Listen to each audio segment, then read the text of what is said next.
This story is Top Secret.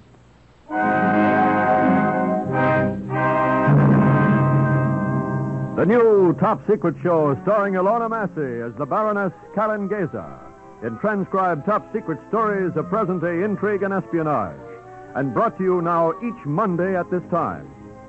They are stories of a beautiful woman fighting in her own way with her own weapons for the cause of freedom, dignity, and peace. Tonight, Confession, a story that is top secret.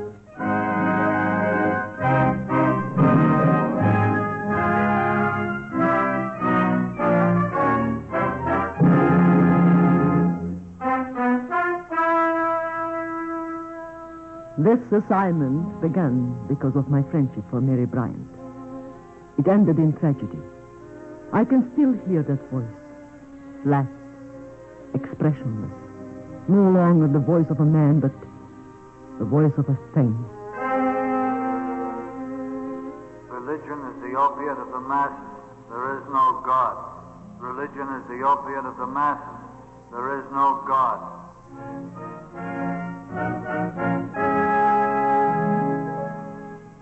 Over and over, with no meaning, no expression. This is what they did to Jerry Bryant. They broke his mind. I was given the assignment of finding Jerry Bryant and bringing him back because of a letter. A letter written to Mary, his wife. A strange, mysterious letter which no one could understand. There was evil in it, and danger. A danger that was intangible, unseen. 2 months ago, at 11 in the evening, my telephone rang.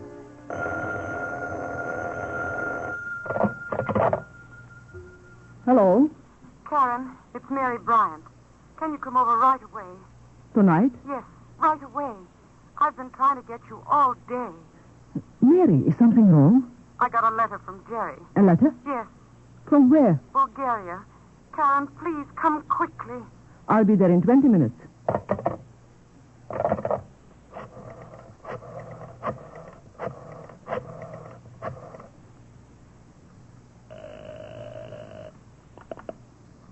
Yes? Mr. Hall, Yes. Who is this, please? Karen Gazer. Oh, yes, Baroness. How are you? I'm all right. I just heard from Mary Bryant. She got a letter from her husband from Bulgaria. Have you heard anything new? Yes. Can you tell me about it? Would you like to be assigned to the case, Baroness? Is there a case? Yes, I'm afraid there is. Oh. It would seem that your friend Jerry Bryant is a communist. Oh, but that is utterly ridiculous. I don't believe it. Well, can you come to my office in the morning? Certainly. Bring Mrs. Bryant with you. Yes. I've a recording I particularly want her to hear. A recording? Yes. Be in my office at 10 o'clock in the morning. Yes, Mr. Hall. Good night.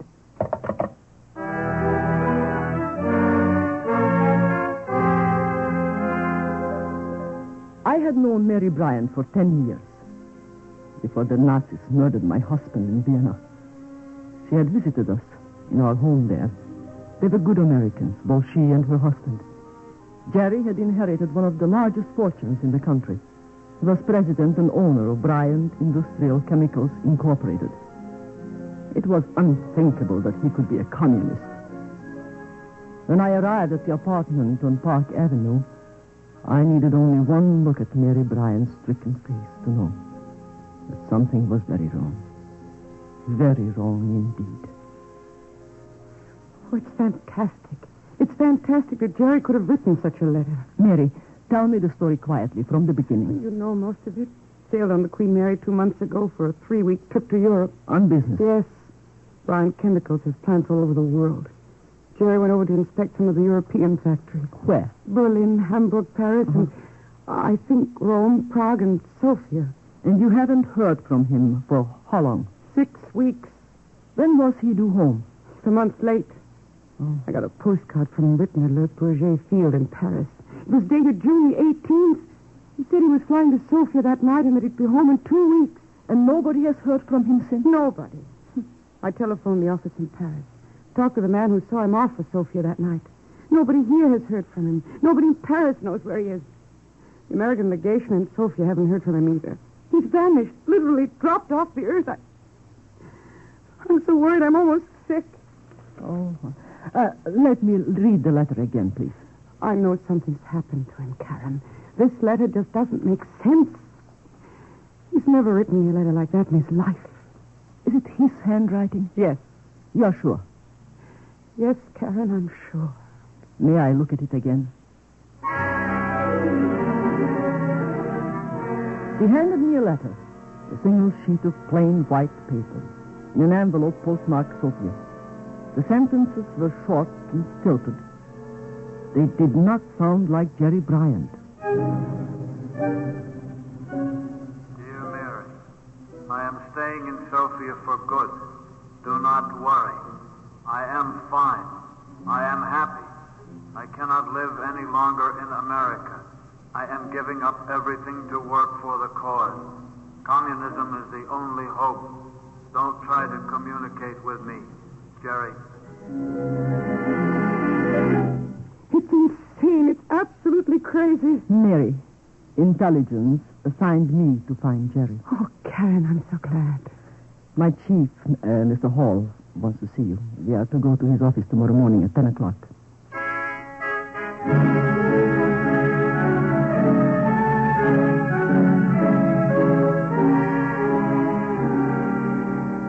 Of course, Mrs. Bryant, you understand that it is possible the letter is genuine. Mr. Hall, will you stop saying that, please?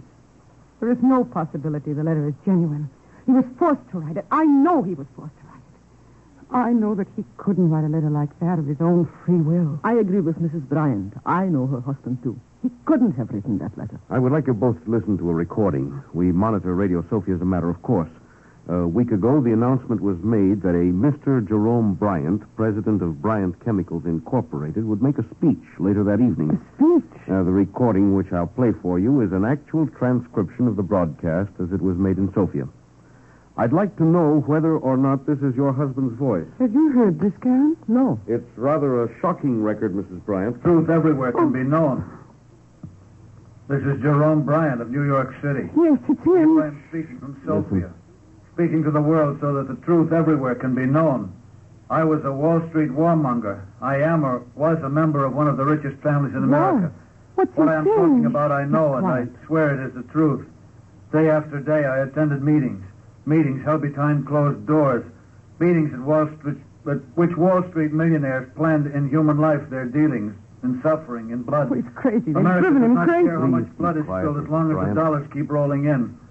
I myself has participated in discussions where the subject was how much money could be made out of selling arms and ammunition to the poor half-savage natives to kill themselves with in civil war. You can prove my story by going down to the foot of Wall Street where it meets with Broadway. Right at the end, looking down that street of greed, is my office. Right at the end of Wall Street where it meets Broadway, facing east. Shut it off. That is Mr. where I Hall. have Shut it off. myself planned how much money I could make out of human life. Just sickening. At the foot of Wall Street, corner of Broadway. Do you know what building faces east? Building? What building? The building where those meetings were supposed to be held is Trinity Church.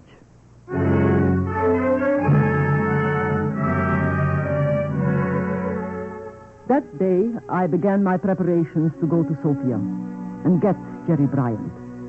Intelligence took care of the details. Passports, visas, papers, Communist Party card, a letter of introduction from an American communist, whose name I cannot tell, but who is in reality one of our most trusted agents. I had one last interview with my chief, Grenville Hull. Well, Baroness, I guess we thought of everything. Yes, except my contact in Sofia. He has a dozen names, a dozen professions. At the moment, he is a porter in the Royal Hotel. Oh. His name is Daudet, Franz Daudet. He was born in France, now is a naturalized American and one of our best operators. You will contact him by a number. A number? He has in his possession a U.S. $1 bill. The number is A12132068F. A12132068F. Right. Remember it. Don't write it down. If we can get Jerome Bryant back here, we can prove that every so-called communist confession in the past has been extorted. I'll do everything I can. I know you will. But remember, this is completely unofficial. Completely. In espionage, there is no protection in danger. No recognition, even in death. I know that, Mr. Hall. And I know, too, that my first mistake will be my last.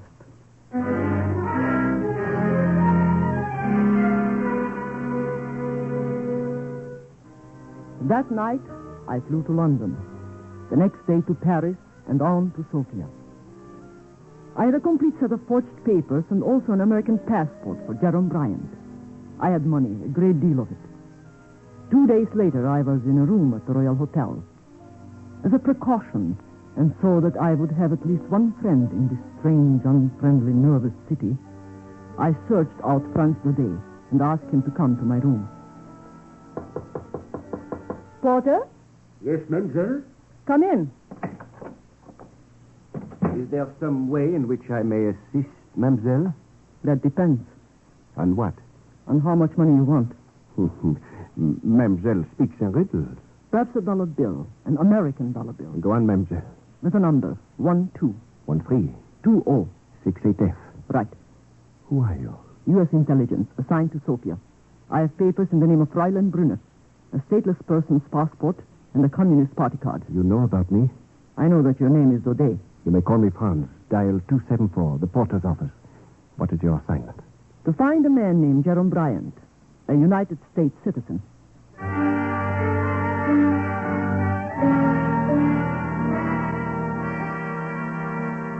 Then followed a month of total inaction.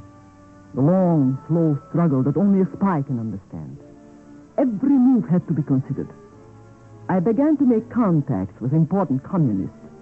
I began to collect information about the Ministry of Political Integrity. The commissar was a man named Maniloff. How I made friends with him does not matter.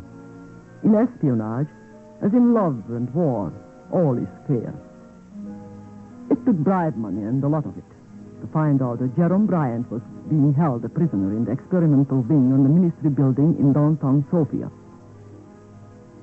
At the end of 2 months, Comrade Maniloff was in love with me.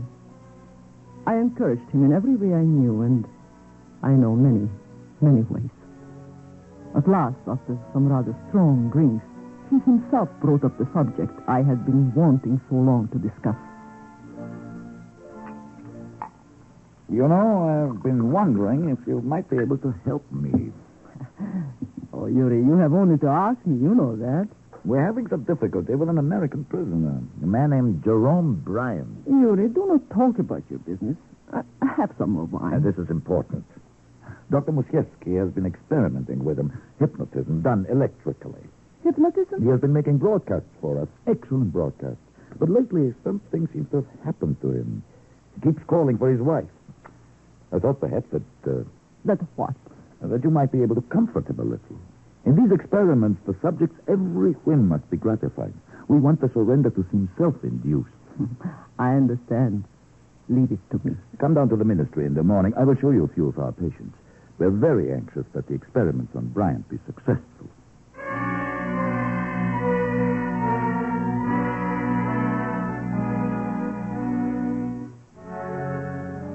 I could hardly conceal my excitement. It had been so easy, so absurdly easy. The next morning, I went to Maniloff's office. He took me into the east wing on the second floor. I had been expecting a prison. Instead, behind 2 heavily locked doors was a bare wooden corridor. 20 rooms opened off this, 10 on each side. Comrade Maniloff showed me some of the cases. You might be amused at the woman in number 7. She loves to have people look at her. She was formerly very devout. Of course, since religion is merely an additional instrument of class dominance, men will soon not need it to reconcile themselves to life. Of course. Here's her room. Do not speak to her. Just stand in the door a moment. Dr. Musiewski has been working on her, but something went wrong. We are afraid she will not recover. Marriage will give place to a free union between man and woman. Marriage will give place to a free union between man What's the matter with her? We don't know. She goes like that all day. Free union between man and woman. Over and over. Never thought.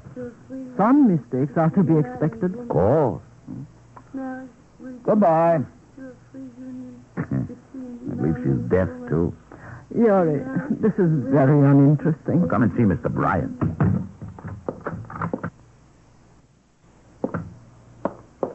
You say he's an American? Mm-hmm. We are striving for complete domination over his mind. Something has snapped. Dr. Musiewski is giving him a treatment now. We hope to be able to bring him back. Now, this is it, number 14. Who is it? Comrade Manilov. Come in.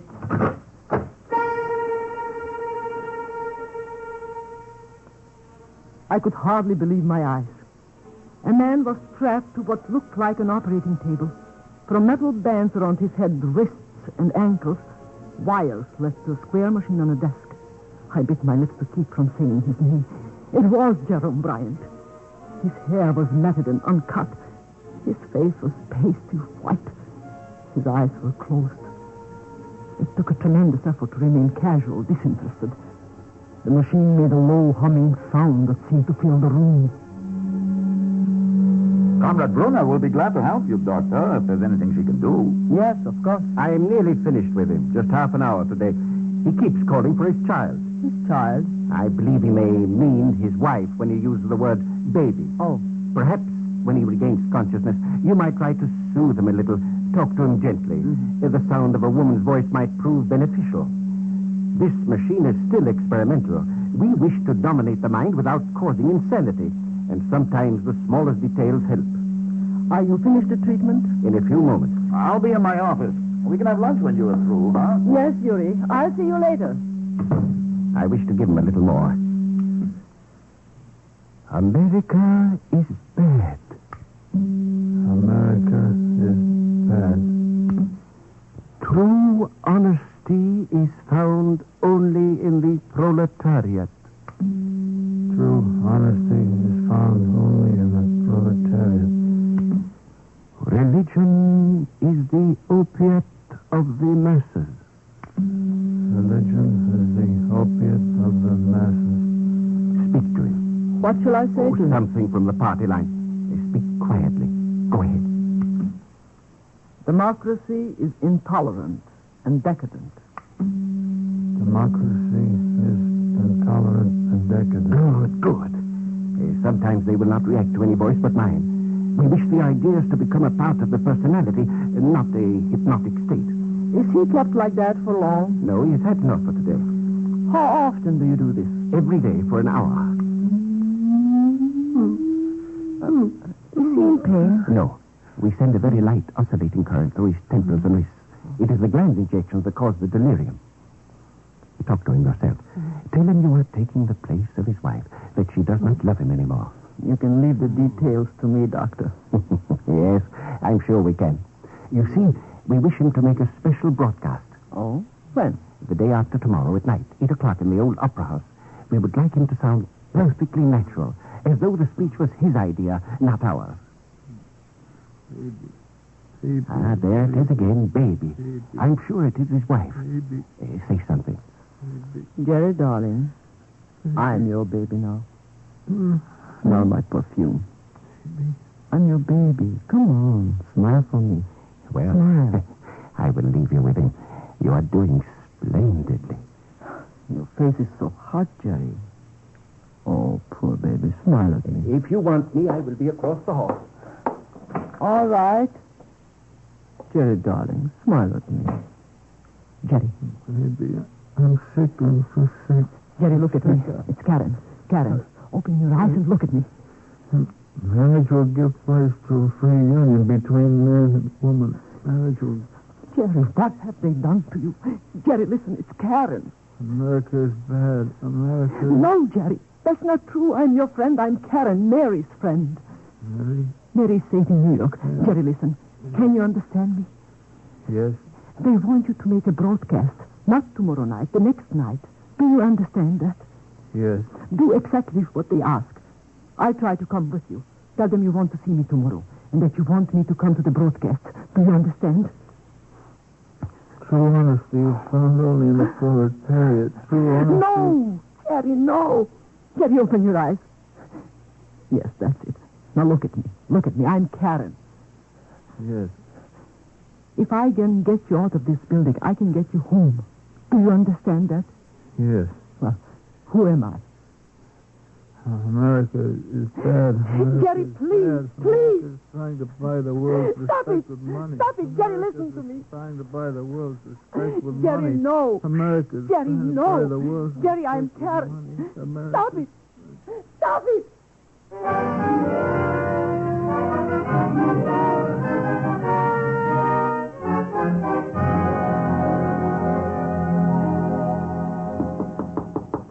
Come in. You wanted me, mademoiselle? I've been phoning you for an hour. At this hour, the hotel is busy. I'm sorry. It was unwise to come to your room sooner. Franz, I have seen Jerome Bryant. Where? They are holding him a prisoner in the Ministry of Political Integrity. Prisoner? Yes, and he's sick, very sick. Listen, I haven't much time. Maniloff is taking me to dinner. He'll be here any minute. The day after tomorrow, Wednesday, they want Jerry Bryant to speak at a political meeting in the old opera house. The old opera house. A car will leave the ministry about 10 to 8. 10? They'll have to drive down Slavianska Street. Yes. Right at the park, at the corner of Shipka Street, there must be an accident. Can you get a car? I think so. I have many friends. If you have to, buy one. I can give you any amount of money. Oh, I will need it. Even gasoline is $2 a gallon. Manilov's car is a black Mercedes. Bulgarian license. 807 CH8. 807 CH8. Yes. There is a stoplight at the park corner. Have someone watching. Then you drive out of Shipka Street on their signal. Fast. Hit us hard. If possible, hard enough to make Manilov's car unfit to drive. Leave it to me, mademoiselle. It will have to happen very fast. In the confusion, I will get Jerome Bryant out of the car. How? I have a gun. If there is shooting and if the plan goes wrong, you will be finished. I will be unable to help you then. It can't go wrong. It can't. I have many friends, mademoiselle. In this country, under the communists, there are only two kinds of people. Those who love communism and those who hate it. Believe me, I have many friends, and I will have a taxi waiting at the corner. Wednesday night. At 7:45.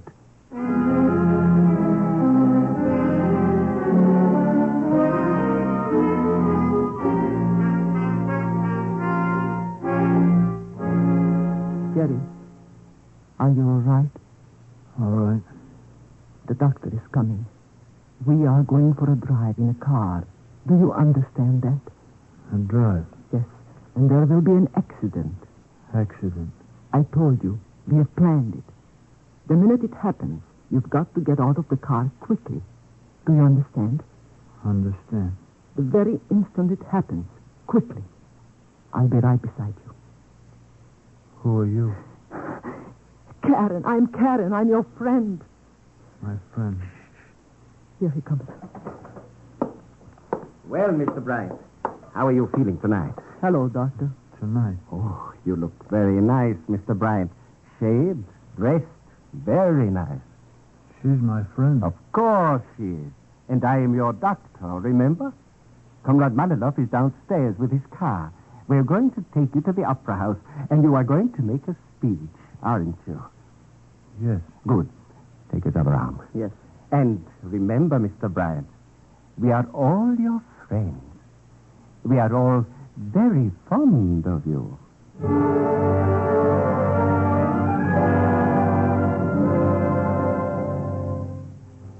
We left the building, and we drove down Slavianska Street through light traffic. As I had planned, Jerome Bryant and I were in the back seat. Maniloff was driving. The doctor sat beside him in the front. When we got to the corner by the park, I saw a man on a bicycle wave his handkerchief. A blue Ford shot out of Shipka Street and crashed into us.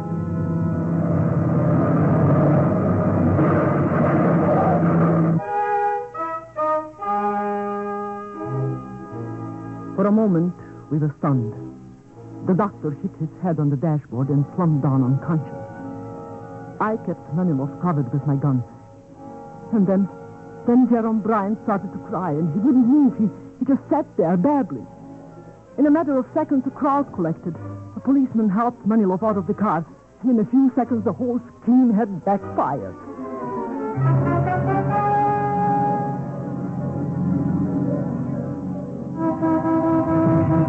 Quiet, you.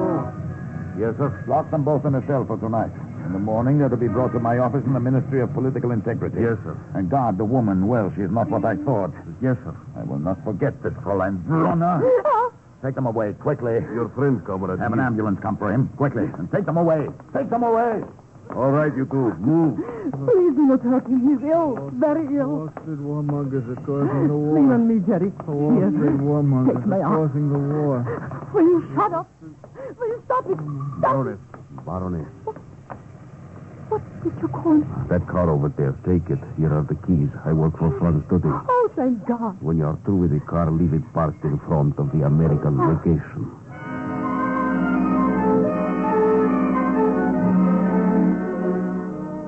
3 hours later, Jerome Bryant and I were on a plane to Paris. The next day at noon, we took off from Paris for New York.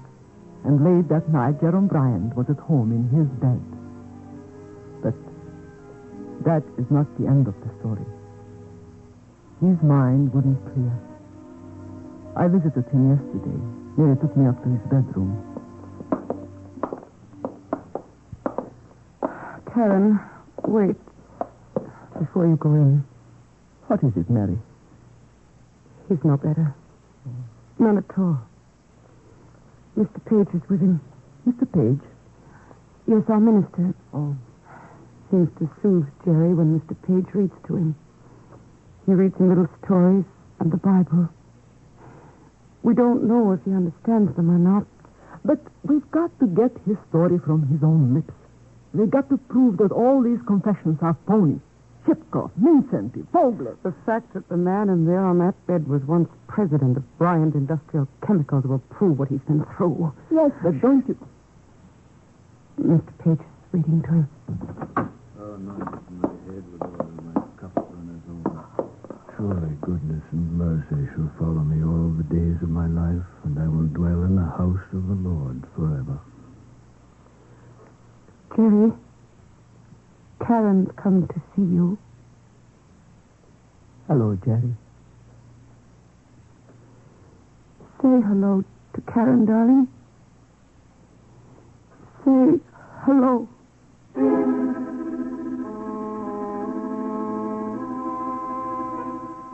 The figure on the bed didn't say anything. He didn't have to. The story was all there. The confession written in his face. Written in his staring, vacant eyes. Written by the communists. Written in red.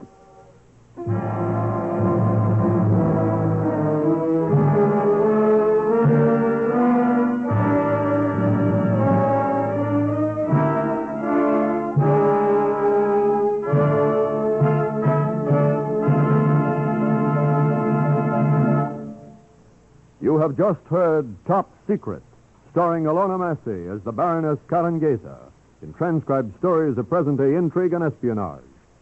Here she is now to tell you about coming events on Top Secret. We hope you'll join us each Monday at this time for Top Secret. And that you'll make a special point of hearing next week's story. It is the story of Basil Kajan, international scientist and murderer. It is the story of this man's attempt to block American diplomacy in French Indochina. A story of murder and terror on the San Francisco waterfront. It is still marked Top Secret. Good night, everybody.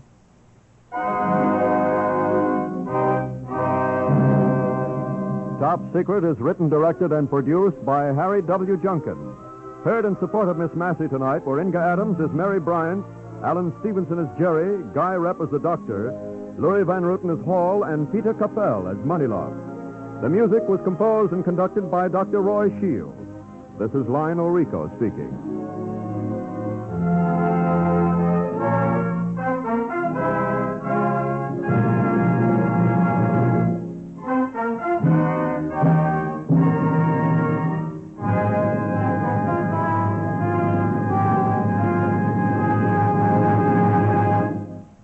Top Secret stories are entirely fictional. Any similarity is purely coincidental.